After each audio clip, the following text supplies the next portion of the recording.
kami sama memimpin dan mengkoordinasikan seluruh anggota tim. Dan itu secara positif, mengambil keputusan penting serta memastikan setiap kegiatan berjalan lancar dan sesuai tujuan bersama. Dan saya Rizal Pikasari, di sini saya sebagai bendahara dan editor. Tugas saya yaitu bendahara, mengatur dan mencatat keuangan tim, dan sebagai editor, mengedit foto atau video kegiatan agar lebih menarik. Dan saya Amalia Rohani, di sini saya sebagai admin media sosial. Tugas saya yaitu mengelola akun Dapur Sweeties, membuat dan memposting konten agar produk kami lebih dikenal.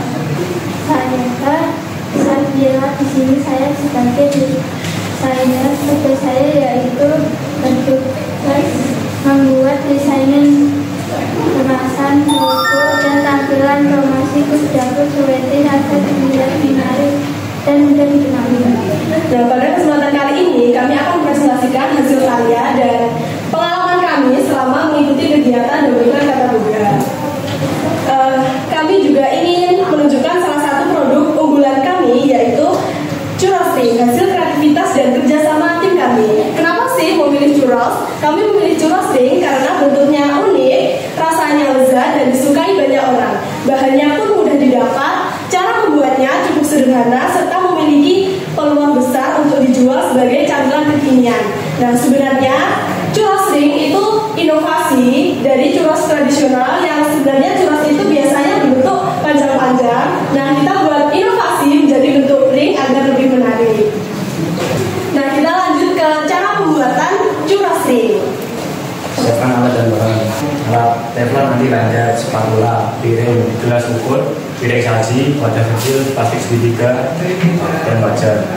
Bahan-bahan: tepung terigu 10 sendok makan, telur 2 butir, gula pasir 5 sendok makan, margarin 3 sendok makan, air 150 ml, topping opsional, susu kental manis, dan minyak.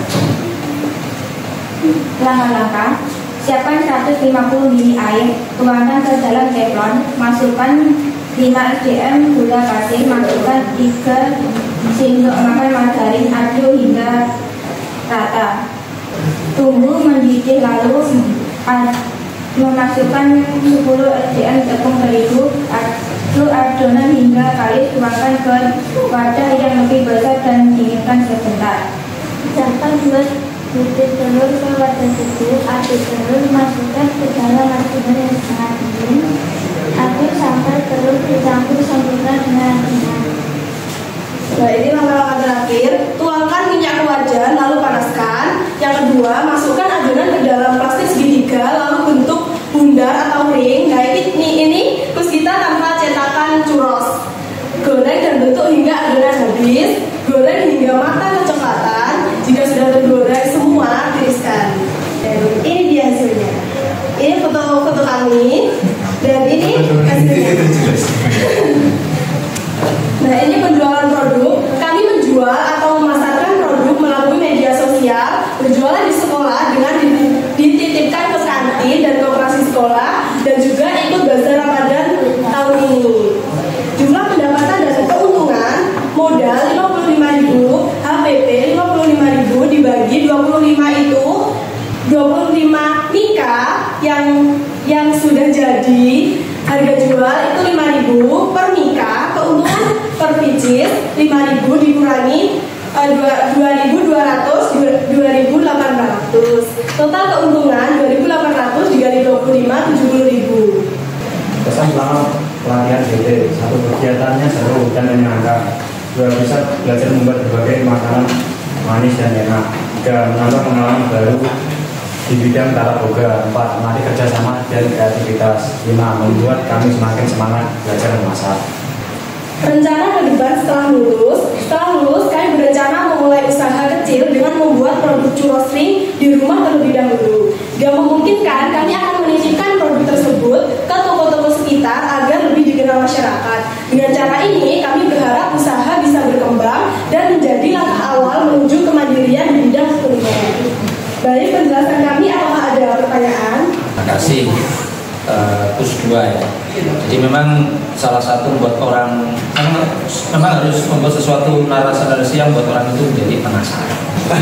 Sekarang catatan saya, filosofinya apa? Kok jenis crossring itu yang beri nama kelompokmu atau duplikasi dari?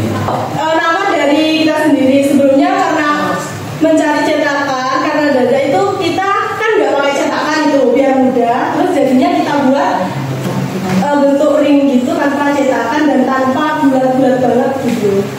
Kira-kira itu kelompokmu ya Yuda sama teman-teman itu makanan ringan itu sudah termasuk bergizi? Menurut saya cukup bergizi karena tepung terigu itu kan karbohidrat, telur itu bisa jadi protein, terus margarin dan minyak itu bisa jadi lemak gitu, dan susu kental manis bisa menjadi kalsium. Nah sekarang saya tanya terkait dengan pengembangan. Sudah mendapatkan keuntungan berapa dari total pengembangan hitung-hitungan di atas kertas kan 70.000 ya berbeda ya.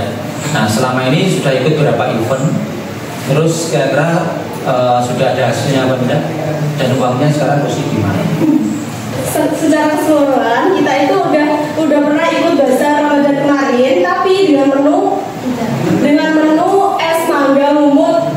Terus untuk yang ini kita menjualnya kan waktu untuk modal itu kita dari tarikan teman-teman dulu. Terus nanti untuk jumlah keuntungannya nanti kita bagi satu kurs. Jenis makanan ini untuk di kalangan anak muda itu bersaing nggak? Iya. Alibinya alasannya apa? Apa cocok dengan dietnya anak sekarang? Enak. Dan biasanya paling enak di cara modelnya apa? Apa di angkringan atau masuk ke toko atau gimana nih ke depannya? Jadi ke kafe. Untuk churros ring ini ke depannya, Anda setelah lulus dari Semantis, kira-kira langkah praktis untuk mengembangkan churros ring ke depan itu gimana Mas? Planningnya apa setelah lulus terkait sama simpul dulu gitu? Iya sama Pak, tapi nanti itu tokonya itu kan bukan toko ya, kayak pedagang yang khusus jualan makanan ringan seperti manis-manis, yang gurih gitu. Nanti didirikan ke situ, jadi nggak akan kebuang atau tersimpan terlalu lama. Oke, terus selama ini marketingnya gimana? Dan media sosial apa? TikTok, Instagram, atau Facebook? IG. Sama status WA. Sama status WA. Baik, Bapak Ibu fasilitator dan trainer Indonesia, saya bangga sekali anak-anak Semantis kedepannya selalu dari Semantis. Pesan saya kemanapun Anda nanti menjadi yang bos, pengusaha muda, bos muda semua, jangan sampai lupakan dengan jasa yang satu. Assalamualaikum warahmatullahi wabarakatuh.